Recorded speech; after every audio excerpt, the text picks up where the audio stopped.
Belgrade from Sarajevo, and they asked the Patriarch in Belgrade to send priests to free Bosnia. He refused to do so. He refused to send any. The Orthodox Church is totally behind Serb nationalism, but the Bosnian academic community, Bosnian Serb academic community, business community, legal community, are not. I mean, they are, the majority, I think, are clearly behind the Bosnian government. And I think that is becoming, is very, very important. And I think that's one last point is, I agree completely with the Blitzkrieg idea. The Blitzkrieg was to get rid of the Bosnian Muslim community, but it was also to get rid of Bosnia. And this is there were two targets. One is the elimination of Bosnia. The other was the elimination of the Muslim community. But I think it's important to remember it wasn't only to get rid of the Muslim community, it was to get rid of the identity of Bosnia. And increasingly, a very large part of people who certainly don't see themselves as Muslims, or who certainly don't, and some of them who are just Muslims, but only learned that they were during the war. But also, so they say, but we realize that our loyalty is to Bosnia, a state which has basically, in some sense, existed for 1,000 years, and which is not identified by any religious criterion, or by any ethnic criterion. It's a regional criterion which has established Bosnia. Thank you. We don't have much time. I have time only for 3 questions. Professors Kuran, Judge, Tanovic, and Okyar. I would like to ask Professor Twisis, how is it possible to explain the adoption by the Bosnian Muslim government as the symbol, the protagonist of the Christian Middle Age kingdom of Bosnia, whereas the Seljuk Muslims had adopted more widely or reasonably partly crescent and star and protagonist. Is it not a denial by the Bosnian Muslims of their Ottoman legacy?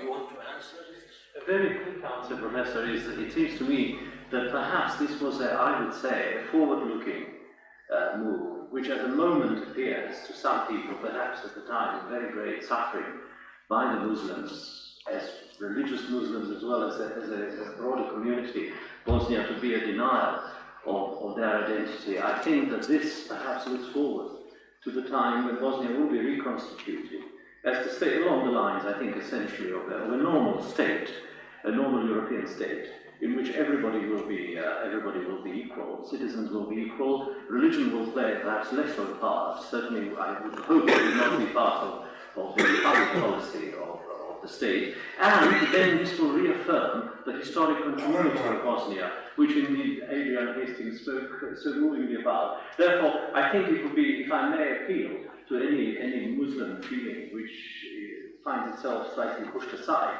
in this choice of belief, that this is really perhaps a forward-looking solution which I myself would back, while obviously tolerating, as in a normal state, you would want to tolerate all national symbols. I would hope that the Ottoman identity would be expressed, as well as that the Croatian flag would be able to fly, but not in a separatist way, in which we've seen it fly in the so-called Herzegovina. But that is just my personal opinion. Well, in my past study, let me say also that the Bosnian conflict had an enormous soul-searching impact in Turkey. It has helped solve a problem in Turkey that has been going on for 30, 40 years, namely how Turkey accommodated itself to its Ottoman legacy. Bosnia has proved that Bosnia, in a way, is part of this legacy that Turks also share. This does not imply any irredentist aspiration, nothing of the sort, but implies a certain community of feelings, of aspirations,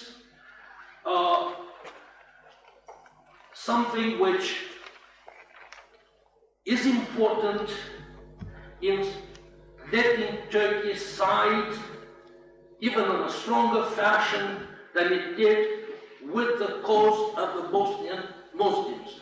So, like every tragic event in history, this one has reaffirmed, really, what I would say the Ottoman cultural, historical legacy in the Balkans, and has made Turkey feel more part of the area than it tried to posture in the past 20, 30 years, that the Republic of the entirely new had nothing to do with its Ottoman past, etc., etc. So this is one. Yeah. Yes, the judge. One of the panelists expressed a fear that there is very dangerous development in Bosnia, that some Muslims are thinking, and he, I believe, said they have wishful thinking of developing a Muslim separate state.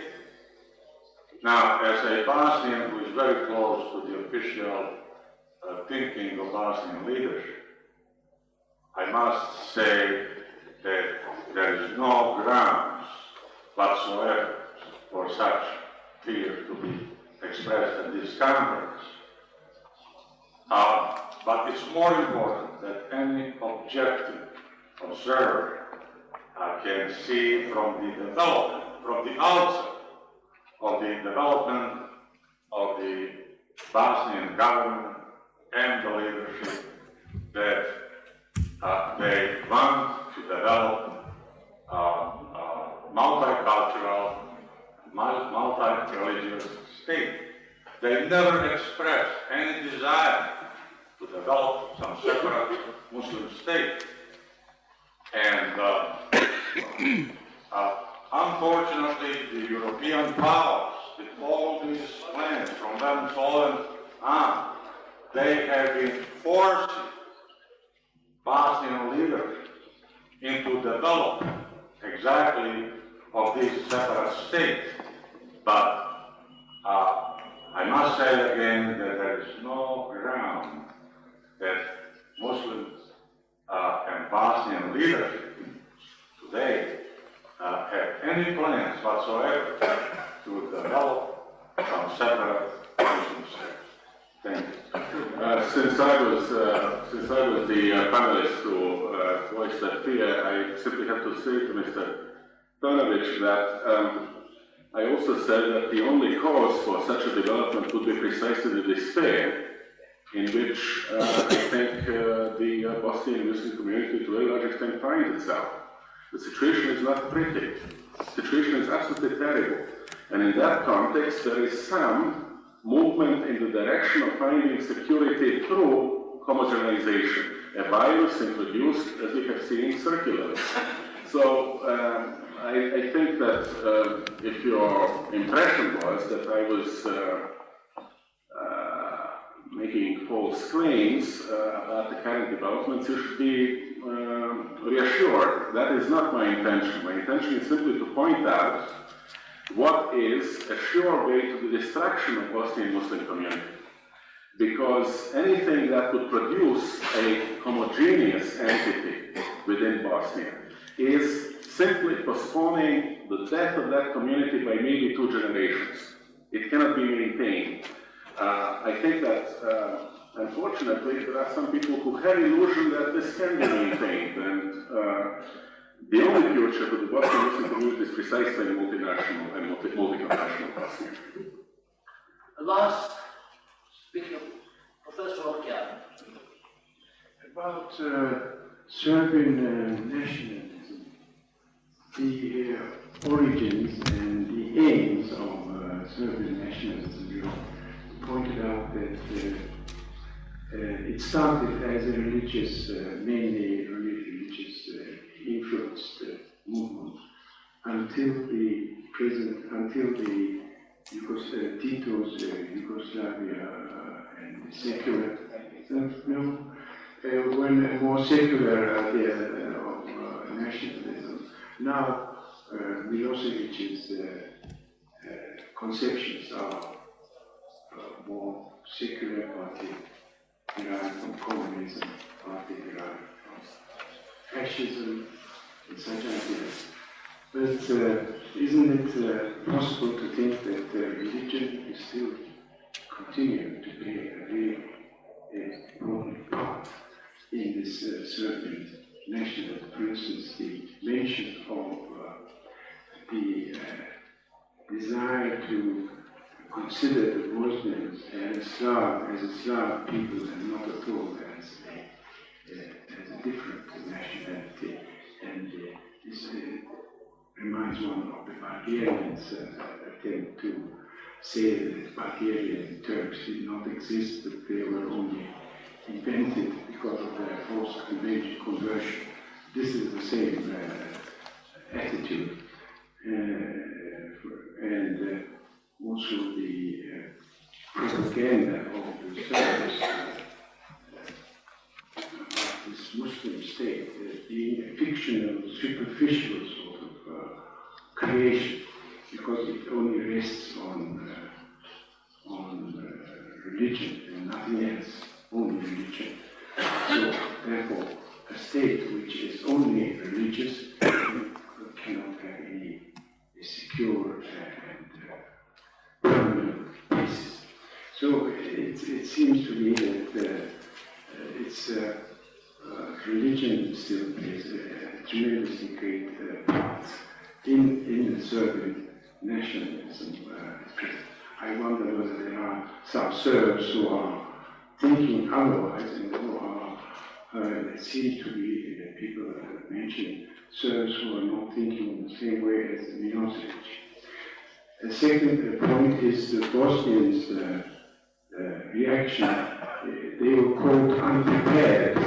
It's quite true. And they are still unprepared in a way, but they are trying to build some sort of national identity, starting with religion, because there's a more important, but going further than religion and perhaps some way of multicultural. Where would that come from? Would that come from the Ottoman heritage, which is also a multicultural sort of conception? Would the Bosnians, how can the Bosnians build some sort of conception, national conception, beyond just religion?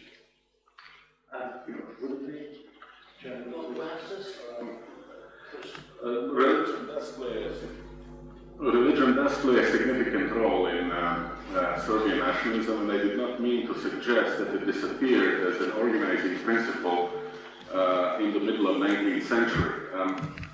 As far as Milosevic's part in that, one of the great advantages that Milosevic has, and I think this very complicated hide-and-seek Yugoslav, quasi-Serbian, not quite Serbian state, is that you can make anything you wish out of Milosevic. He can be a devout Orthodox one day, he can be a fascist the next, he can be a socialist yet another day. He is extremely flexible, and this is something that gives him advantage. At the moment, he has gone after the Orthodox Church, and the church banner was taken up by Karadzic.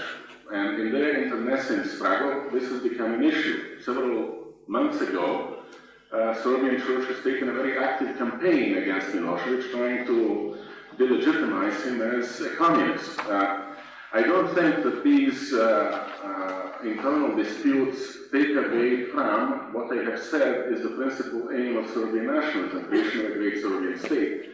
But it does make a bit of difference what is going to be the content of that creation on which most of the influential people in Serbia agree. Though some disagree. That, I think, was also part of your question. Yes, I think there are some forces in Serbia at the moment not terribly vocal, not terribly influential, who see that Serbia's future is possible only if it is within the real national territory of Serbia, that the whole path of expansionism going from the 19th century to today has been, among other things, a great disaster for Serbia itself, which has wasted its energies in essentially counterproductive projects. How much a chance this particular minority has at the moment is extremely difficult to say. I think its chances will improve enormously, and I agree with what the previous speakers have said, had Serbia undergone some military reversals. Mr. Chairman, I would just like to add a little gloss to this, which is that Mr. Milosevic is a very flexible politician, as Jovan said. He's already preparing his re-entry on the European political scene as some form of social democrat.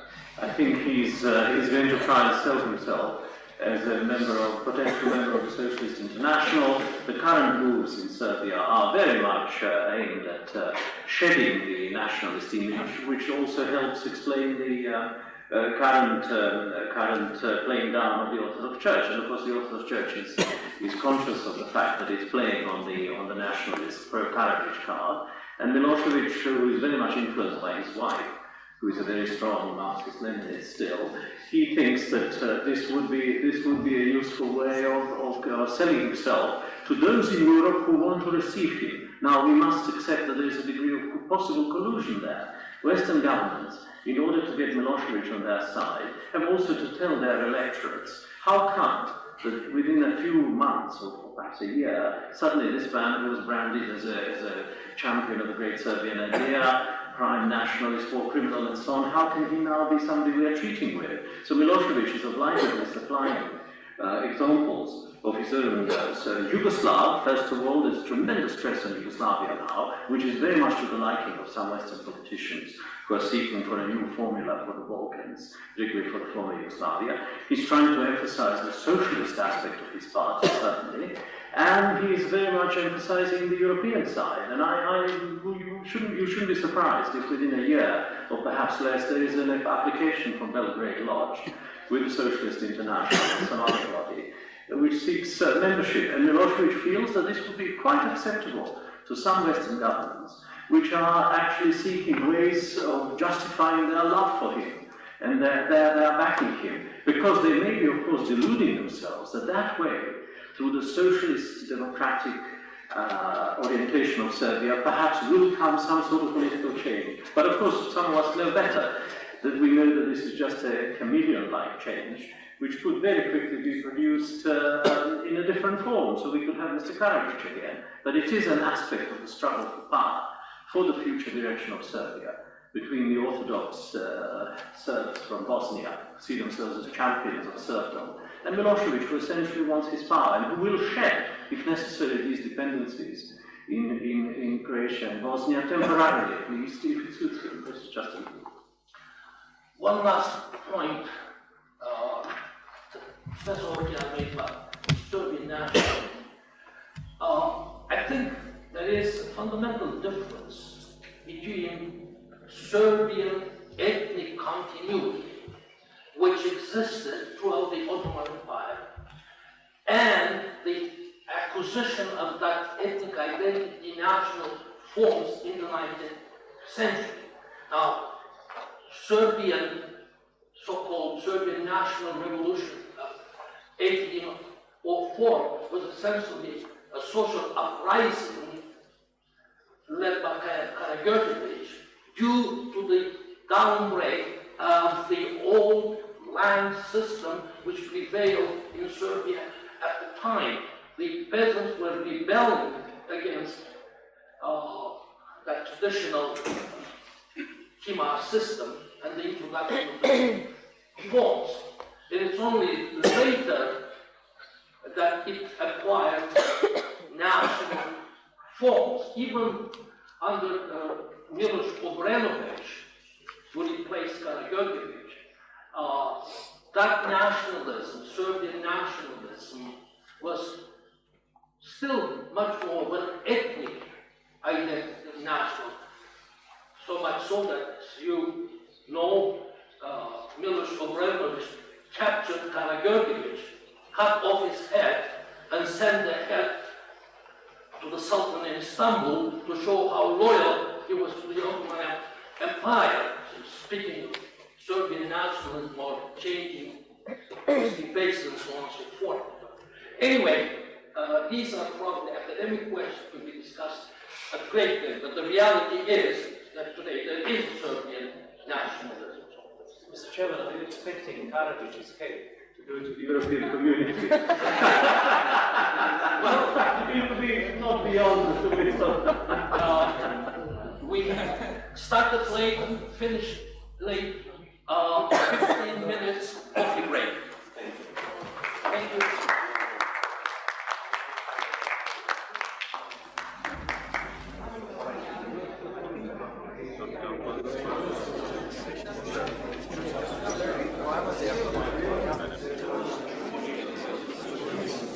Ne? En iyisi akfa. Hayır, şimdi bak kodak tam doğal renkleri veriyor, tamam mı? Hiçbir abartı yok. Konika mavileri abartıyor. Fuji yeşilleri abartıyor. Akfa da kırmızıları abartıyor. Ciddi söylüyorum. Hayır, ondan da olabilir, bilmiyorum. Ondan da olabilir. Ondan da olabilir. Ondan da olabilir. Kodak daha monoton renk. Can we now start this second session? Said Kemal Miroğlu, unfortunately, who was going to chair the session, has had to go away to a meeting in Ankara. And there are many very distinguished professors here who would have been very good replacements for him. I think I have been asked to take his place only because my name was already printed. You are also We are running a little more than 30 minutes late, and I've been asked to encourage a certain amount of brevity and concision, particularly any comments or questions at the end, could they be as brief and to the point as possible. We hope to end at 12:45 instead of 12:30, which means we will have to cut down by 15 minutes, or would have been the time. So just to say a few moments, I will not read the biographical histories of our two very distinguished speakers, but I will just ask Mark Armand to give the first paper of this session. Thank you very much. It's a great pleasure to be here, and I've been following the previous discussions with great interest. Since my theme today is to talk about the European community and the Bosnian crisis, I think I will have to preface my remarks, which may be critical of the European community's response, by saying that Chris Leach made an important point that the internal dynamics of the crisis have to be remembered. What I would like to say is that whatever the internal reasons for the crisis, and how much a just and viable solution can only be found within the confines of ex-Yugoslavia, obviously particularly within Bosnia itself. Nonetheless, this crisis has had profound international ramifications. There has been considerable, perhaps unprecedented international involvement at various levels, not least by West European states acting both as individual states and through a number of the auspices of the European community, now the European Union, as well as through the United Nations. And that this crisis in former Yugoslavia is, I think, a key symptomatic crisis of many of the problems facing the post-Cold War world. And part of the tragedy of the European community's response to this crisis was its inability to adjust to the end of the vision of Europe, which had in practice already become clear 2 years earlier, in 1989, with the collapse of communism in East Central Europe. Now, in order to understand what seems to me to have been the often futile and sometimes downright harmful policies pursued by the West Europeans, I think one has to look at the dominant mentality, even the unspoken assumptions that underlay the thinking of the elite in Western Europe at the time that the breakup of Yugoslavia and all the problems that arose from that became clear. In 1991, as the dissolution of the Soviet Union as well as Yugoslavia was becoming apparent, it was the time when the integration of Western Europe was at its high tide. This Western Europe, which I think of as a little Europe, often called by the proponents of the European Community Europe, with the exclusion of all other parts of geographical and historical Europe, was preoccupied with the preparation for the Maastricht Conference in December of 1991, which was supposed to set the seal on the integration of the West European states. And that integration presupposed the Cold War division would survive. Jacques Delors, in August 1991, said, how can we support a united Europe, meaning a Europe of the 12 or perhaps the 15 affluent states? How can we support a united Europe and at the same time accept the dissolution of the Soviet Union? The symmetry between the EC and the USSR in his conception is an extraordinary and frankly mind-boggling one. How one can confuse a union of democratic states choosing to form a union with an essentially imperial project, I find deeply disturbing, but also very symptomatic of the mindset of the European elite, of whom Mr. Delors was the chief spokesman. As it happens, the United States government at the time, and even more in some ways under Bill Clinton since, supports the small European project, which is often, in fact, expressed domestically in anti-American terms. This European Union will be a second superpower. Even if one accepts the dissolution of the Soviet Union as a superpower, there will be a rival superpower in Europe that can match the Americans. And if you remember, back in June 1991, it seems an age away now, when the fighting flared up in Slovenia and in Croatia. It started in Slovenia precisely at a time when the heads of government of the European community were meeting in Luxembourg. And there was a great flush of optimism that this crisis in Yugoslavia would enable the Europeans to show that they were capable of international action. In the Gulf War, as you remember, the European community had failed to act as one, or even two. There were all sorts of divided policies between the individual member states. Now it was believed, here in Europe's backyard, these squabbling Balkan tribes, when confronted by wise West European statesmen like Monsieur Pousse of Luxembourg, Gianni Michaelis of Italy and so on, would immediately realise the error of their ways, would realise nationalism was an anachronism, as one Dutch diplomat told Mr. Milosevic. It may well be that it would be a good thing if nationalism were an anachronism. Unfortunately, the mindset of the Dutch diplomat was more anachronistic than that of Mr. Milosevic. That's one of the tragedies of our age. Yugoslavia has been a profound disappointment to the European elite. They expected that when the Troika, the representatives of the European Union, flew from Luxembourg to Belgrade or to Zagreb, that the natives in these long-forgotten Balkan territories would behave towards the European statesmen rather as the primitive, forgotten tribes in Tarzan films behave when the white gods arrive from the Aryan immediately. Serbs, Croats, Slovenes, Bosnians, blacks, or whatever, would recognise the error of their ways, see that here were the rich and powerful of the world and the civilised leaders of humanity's progress, and immediately accept their wise advice. Unfortunately, that didn't happen. Not only that, of course, we've seen subsequently, other people will talk about this, and we have already to some extent talked about it, that the assumption that the West Europeans have a monopoly on wisdom and understanding about how best to solve the problem in Yugoslavia was thwarted by the very fact that the people they were dealing with, not least Slobodan Milosevic, but also to some extent the leaders of other countries and even people like Karadzic, were much more politically acute much more subtle diplomats, much more attuned to the real equations of power than they were. I remember once listening to François Eisbourg who said, one of the tragedies of this whole Balkan conflict has been that distinguished old statesmen like Lord Erring, Cyrus Vance, Lord Carrington, have dignified Balkan bandits like Karadzic or Babic by going to visit them and giving them an international status. The other tragedy, he said, is that a lot of Western has-beens have been given a second lease on life by going to talk to real serious politicians like Karadzic, Babic, and so on. Now, the failure of the Troikas and of the initial European community-sponsored peace missions, primarily to Croatia,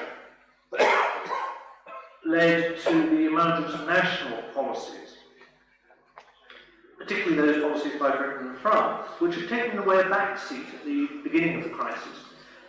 To be fair to Douglas Hurd, whom I don't have a particularly high opinion as a statesman, at least at the beginning of the crisis, he did give an interview where he laid out what he thought was likely to happen if nothing was done.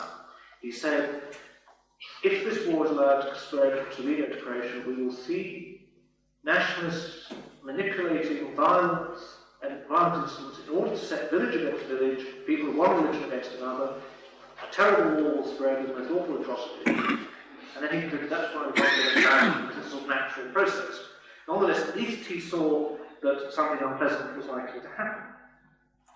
When I mentioned that the failure of the EC-sponsored Troika process led to the emergence of national policies, most people, particularly in Western Europe, usually think you mean, that's the role of the Germans, because one of the great myths in Western Europe, and perhaps also in Turkey, may well be that German power and influence has been predominant in deciding what the policy of the European community should be. A common complaint has been that in some way premature recognition promoted by Germany of Slovenia and Croatia in December and January of 1991-92 helped to cause the war in Bosnia. In fact, I think one has to distinguish between the German government's policy, which has always been very closely aligned to that of its European partners, and German public opinion. The German government, particularly Hans-Dietrich Genscher, now almost a forgotten figure, whereas he now had been for so long the German foreign minister, had been accustomed to almost universal public acceptance in Germany. And he was very surprised to discover that his support for non-recognition of the breakaway republics in Yugoslavia, partly because it would be a bad example to the Soviet Union, was not shared by many of his natural supporters in the liberal, post-Nazi, enlightened consensus in German public opinion. However, one of the ironies of this German public opinion was that precisely because many Germans, most Germans I think, genuinely do feel a sense of shame at their Nazi past, they also are incapable of being assertive about what you do about aggressive nationalist rulers. So there's a kind of split personality in Germany. Yes, German public opinion said there must be a right to national self-determination. Secondly, we must take sides morally with those who are under attack from quasi-fascistic nationalists of the Soviet kind.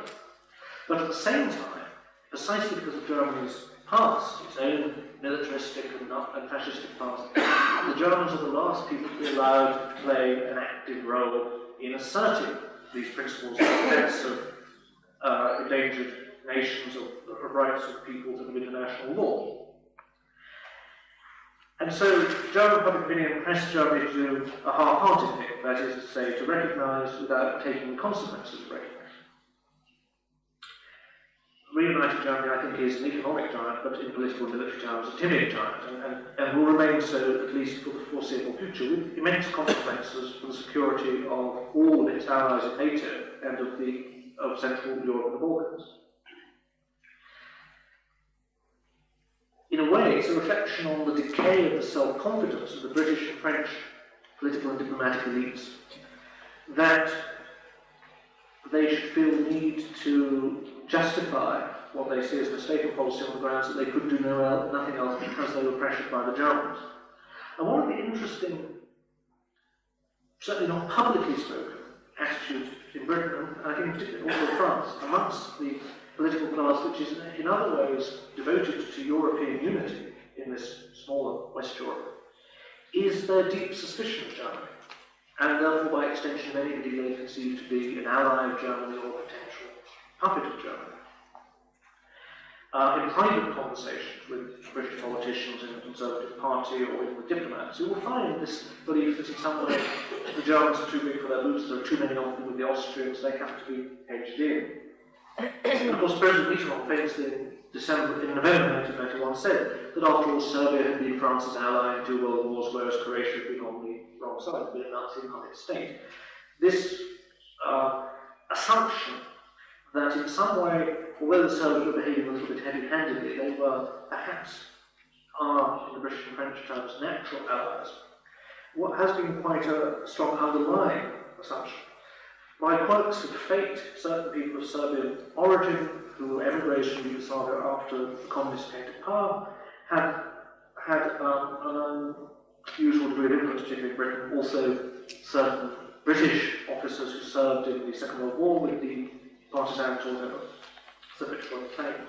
And they have a strong anti-German feeling as well. So the Serbs were seen in some quarters as a kind of natural, if rather heavy-handed, not particularly as the Germans say, salon-fait ally. The problem with the Anglo-French policy of these has been that on the one hand, they want to pursue certain strategic goals, but on the other hand, their public opinion was rather alarmed by what was visibly happening, what they could see on their televisions and read about in newspapers. And so there was a clash between the assumption that Chris Leach said earlier on that basically the Serbs were going to win very quickly. There wasn't much you could do about it even if you wished to. There probably wasn't much that we should wish to do, and therefore we shouldn't do anything. And the fact that, in practice, public opinion could see terrible atrocities being committed and hear reports of others. So that, in addition to the assumption that somehow or other, insofar as the European Union could do anything, it would be done through mediation rather than through pressure, there was also the question of how to escape from the pressure of public opinion to do things which the policy elites thought were wrong. I also have to say, by and by, since I'm supposed to talk about the EC's approach to Bosnia, that of course there are marvellous examples of pomposity of the Western elites, which explain that understanding when, in July 1991, the Bosnian government approached the EC mediator from Lord Carrington, later on Lord Carrington, and said, you can see what's happening in Croatia. Imagine if this is extended to Bosnia with its much more explosive population, what is going to happen? And the Europeans said, oh, we must understand Croatia is our overriding concern. When we've solved that, then we can deal with Bosnia.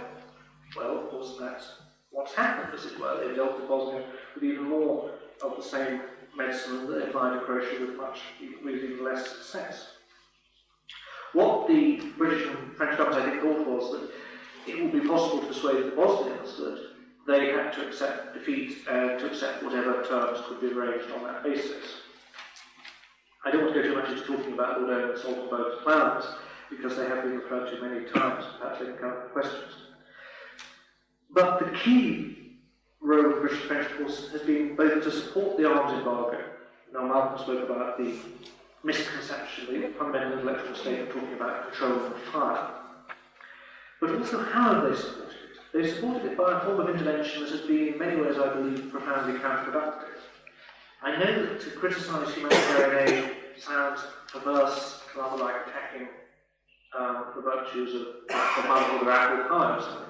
But I think one really does need to look with cold eyes at whether the way in which uncontrolled humanitarian aid is operated has been, on balance, if audited, to the benefit of promoting the well-being of people and peace. And I think in practice it has been counterproductive, though of course there are many, many thousands of people who have starved to death if they've not been fed. There are many people who would have died of wounds if they'd not received medical aid. But equally, there are many Serbian tanks that couldn't have operated without the supply of fuel provided by UNRWA or other humanitarian agencies as a bribe to be allowed to pursue that other work. But not only has the humanitarian aid helped to fuel the war, it has also been conducted in a way which was designed to thwart anything that might effectively alter the balance of the war. The decision to deploy weak, poorly armed troops from otherwise very well-equipped armies in Western Europe, the British and French in particular, as so-called forces to protect the humanitarian aid, has been profoundly counterproductive. Malcolm Rifkin, the British Defence Secretary, has referred on several occasions to these forces as hostages or potential hostages.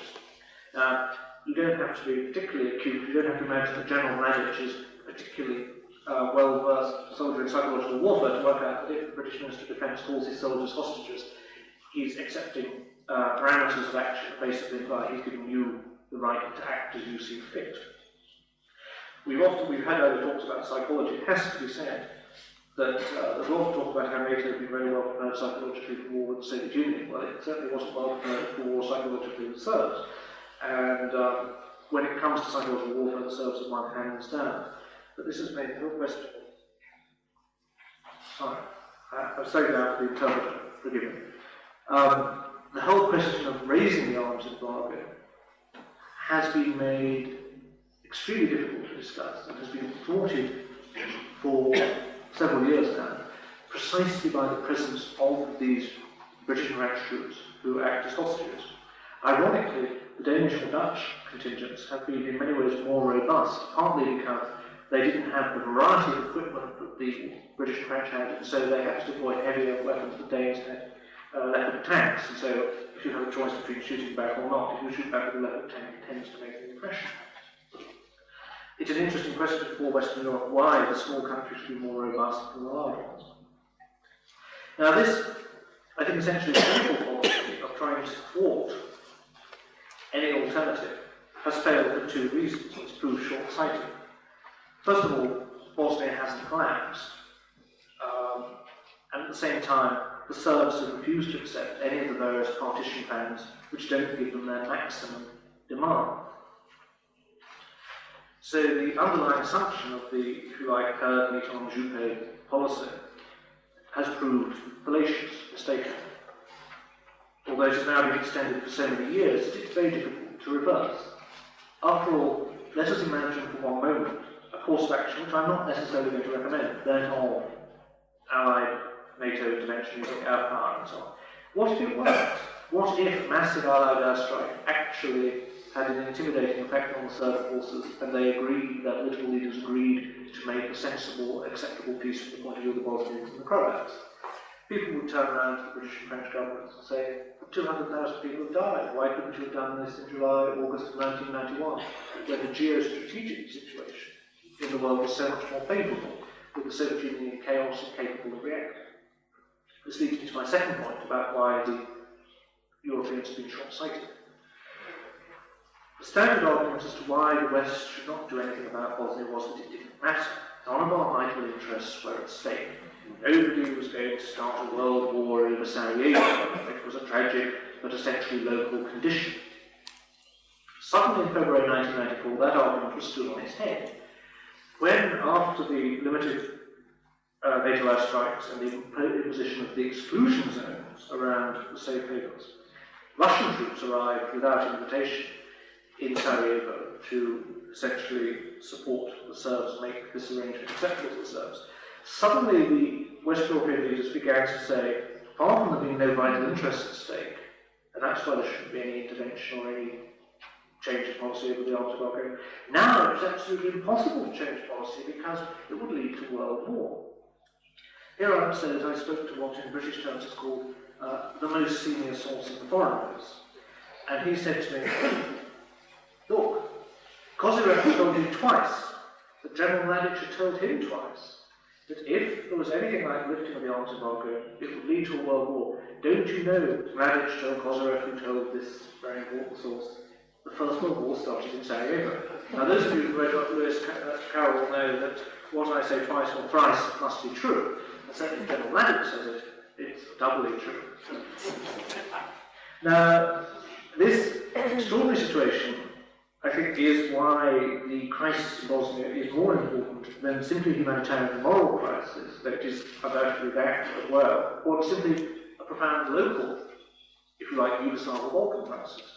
Because what we've actually seen over the 3.5 years or so, almost 4 years now, since June, July 1991, is that the approach of the West, both as the European community, as individual states, through NATO, through the UN, has had a profoundly destabilising effect, not only on the region, but perhaps more important than destabilising the region, the more destabilising effects have been in other geostrategic areas. Because it has actually helped, it's not the only factor by any means, but it has helped to revive in Russia the very forces that we were supposed to hope through post-Cold War arrangements and new partnerships for peace and so on, would be marginalised. That the post-communist imperialist forces in Moscow have been greatly strengthened, not least by the argument that if the West Europeans aren't going to do anything about a war that takes place within a few minutes flying time of Italy, surely they're not going to do anything about remote areas of the former Soviet Union. This has actually now begun, I think, to create a certain division. The British and French, who are so close over Bosnia, do seem to be very divided over Chechnya. The British government's line is still very much the Chechens are all bandits. Again, this most important source told me, you'll have to remember that they're all mafias. And whereas Juppé has taken, as President of the European Foreign Ministers, a fairly strong line over Chechnya. I ought to say again that some of the British diplomats have made the argument that actually Russia is our natural partner at restraining the Americans from doing foolish things. I've seen a diplomatic paper where a British diplomat in Moscow says, thank God for the Russians, because if they didn't veto absurd American proposals to lift the arms embargo or to do anything to help the Bosnians, we might have to do it ourselves. But now we can always rely on whatever Kozyrev to do that for us. And I think the erosion of the NATO alliance is one of the products of this imbroglio in the Balkans that has brought out lots of tensions between the Americans and their European partners, but also within the European community. And one last point, because I know we're running behind time. Ironically, if the inability of the European community to respond in a timely and decisive way to the implosion of Yugoslavia was to a great extent brought about by the Maastricht process, by the fact that, apart from anything else, simply for bureaucratic reasons, the foreign ministers and diplomats of the West European states were very busy with their own problems.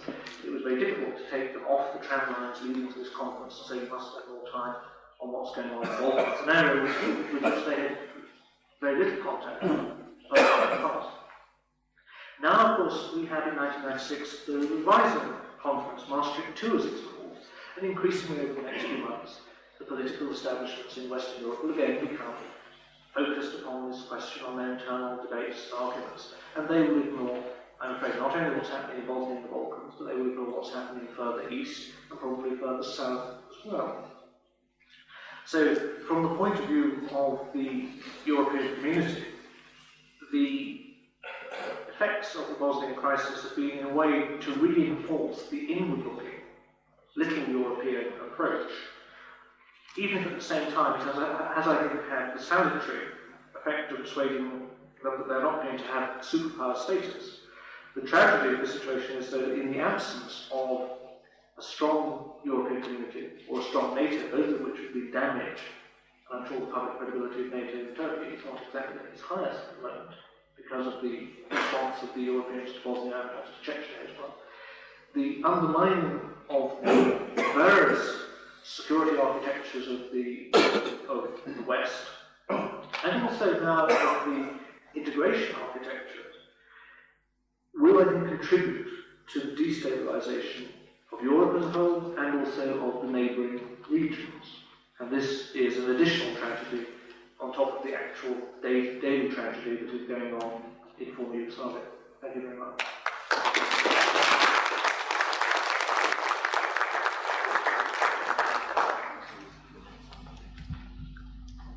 Thank you very much for that.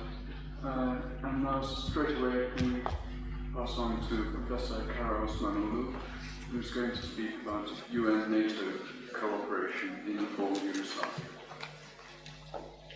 Thank you, Mr. Chairman. Mr. Chairman, in my paper I shall try to answer 3 questions. First question, what brought the United Nations and NATO together in Bosnia and Herzegovina and Croatia? what brought these two organizations together within the framework of the strategic conditions of the post-Cold War era. What were the ideas and needs which had induced these two organizations to cooperate? Second question was the role played by NATO in ex-Yugoslavia, an appropriate one for NATO. The third question, if it wasn't an appropriate role, what would be the appropriate role for NATO in the post-Cold War era?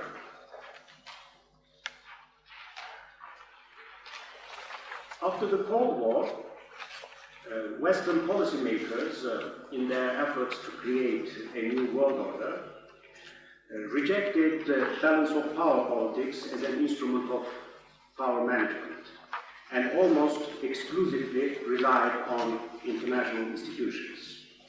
As a matter of fact, this point was elaborately made in a recent article by John Mersheimer, which appeared in International Security. The major powers also emphasized the notion of creating a framework of complementary and mutually reinforcing institutions. Because here lie the seeds of the cooperation between NATO and the United Nations. They also frequently referred to the promotion of international security through interlocking structures, each with complementary roles and strengths. This kind of ideas were mentioned, for instance, by President Clinton, by Secretary of State Warren Christopher, by quite a number of other politicians in the United States as well as in Western Europe.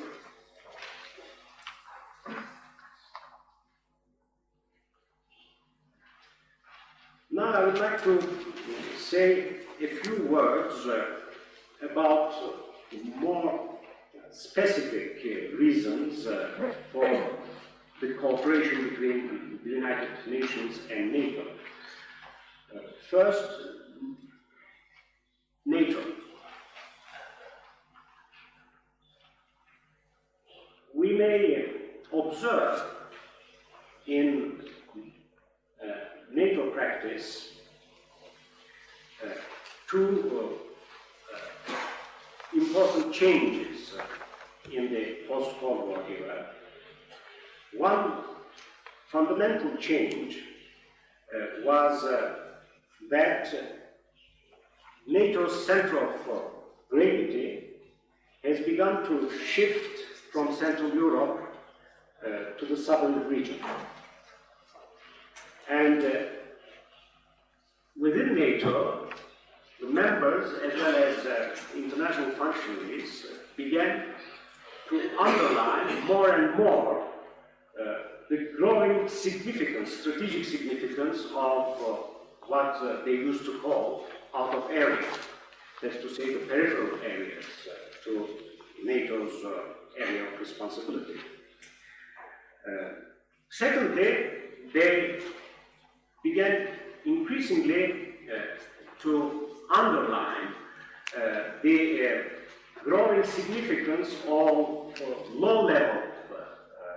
low-level contingencies, such as crisis management and peacekeeping. We are coming across these concepts, for instance, in the Rome Declaration of NATO and in the declarations of Oslo and Brussels. And what about the United Nations? The United Nations has also been changing.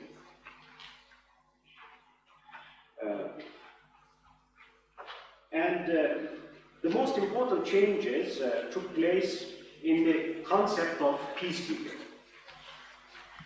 As we all know, the concept of peacekeeping is characterized by impartiality and the principle of non-use of force except in self-defense. However, the United Nations felt the necessity to introduce a certain degree of coercion into the practice of peacekeeping. And of course, if you want to introduce a certain amount of coercion, and if you don't have adequate means, then you have to ask for the help of some other organizations. And the most appropriate organization was obviously NATO. Parallel to this, another development took place in the peacekeeping practice of the United Nations. The United Nations made efforts, especially the Secretariat, made efforts to revitalize Chapter 8 of the Charter. Chapter 8 on the UN cooperation with regional organizations and arrangements. And this idea was elaborated, for instance, in the Secretary General's report entitled An Agenda for Peace, adopted by the Security Council in January 1992. Following the Secretary General's report, the Secretary General Kofi Annan, Undersecretary General Kofi Annan wrote in the NATO review the following paragraphs. I quote, "The sheer size and complexity of peacekeeping operations makes it imperative to explore new avenues of cooperation with regional organizations such as NATO. With its existing military structure, resources, and political weight, NATO has a lot to contribute to the concept of peacekeeping, particularly in its more muscular form."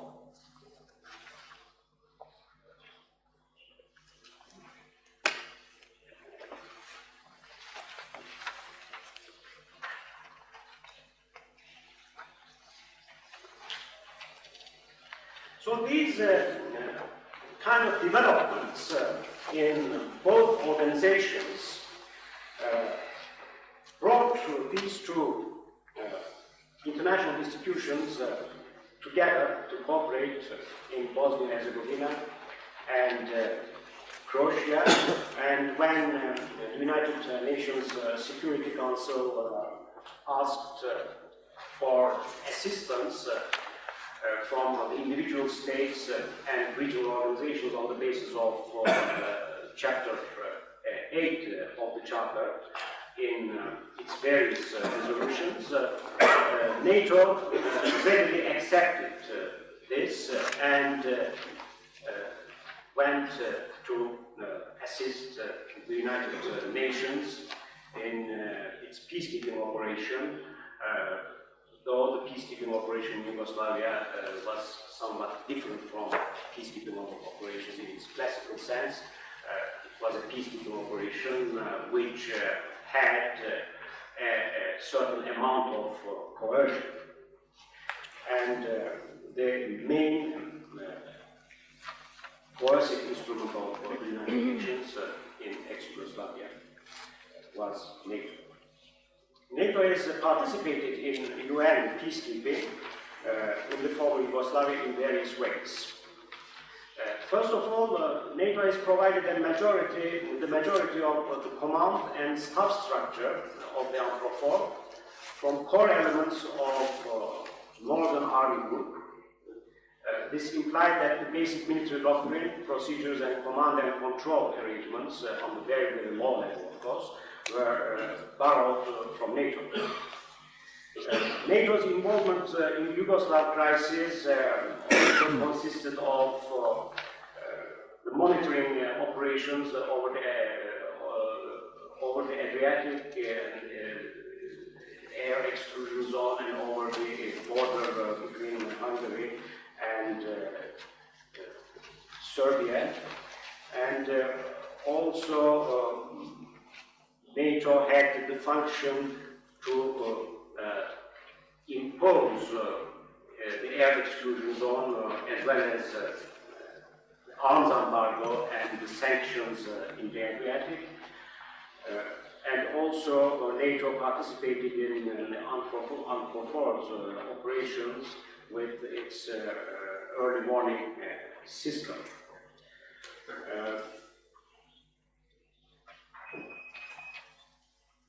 From a narrow perspective, certain NATO-UN operations may be considered as successful. However, the relative success of these operations has been far from alleviating more fundamental problems that have pervaded UN-NATO cooperation as a whole. The UNPROFOR and NATO, acting in support of the United Nations, have intervened in the former Yugoslavia under a mixed legal mandate, combining a traditional peacekeeping or humanitarian role requiring impartiality with the application of enforcement measures provided by Chapter 7 of the Charter. This combination has led to half measures and ineffective military actions that have proved insufficient to prevent recurrence of fighting, bloodshed, and even genocide. The reason for this legal ambiguity was the lack of political will on the part of the major powers in the Security Council and in NATO in determining an unequivocal case of international aggression as aggression. I think it would be sufficient to have a look at the writings of a number of prominent writers on the Yugoslav case. For instance, in my paper, I refer to the works of Christopher Silic and also to the very precise handbook on facts of Alan Tvođaković, in order to illustrate that in Yugoslavia there was actually a clear-cut case of interstate aggression. So I am not going through the facts once more.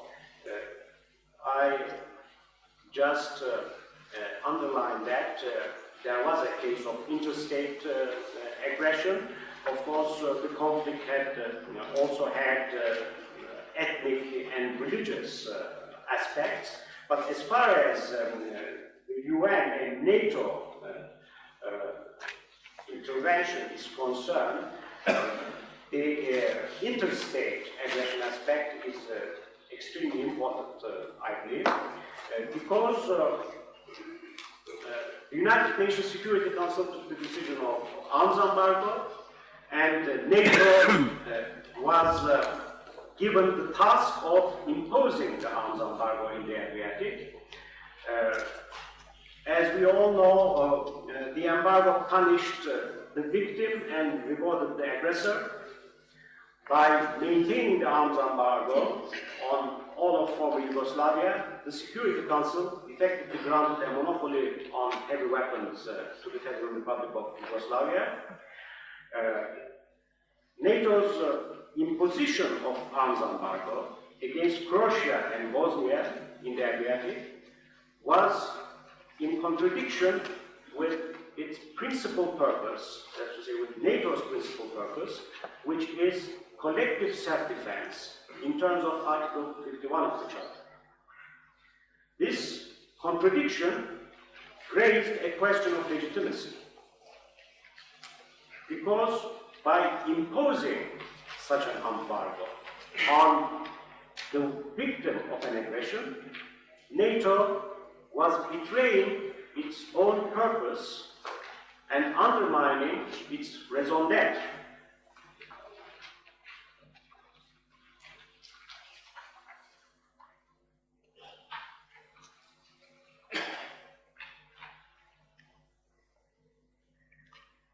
NATO, by accepting such a hybrid, to contribute to such a hybrid operation, it undermined its credibility and prestige. Of course, this happened not only as a result of NATO's imposition to the arms, imposition of the arms embargo, but also as a result of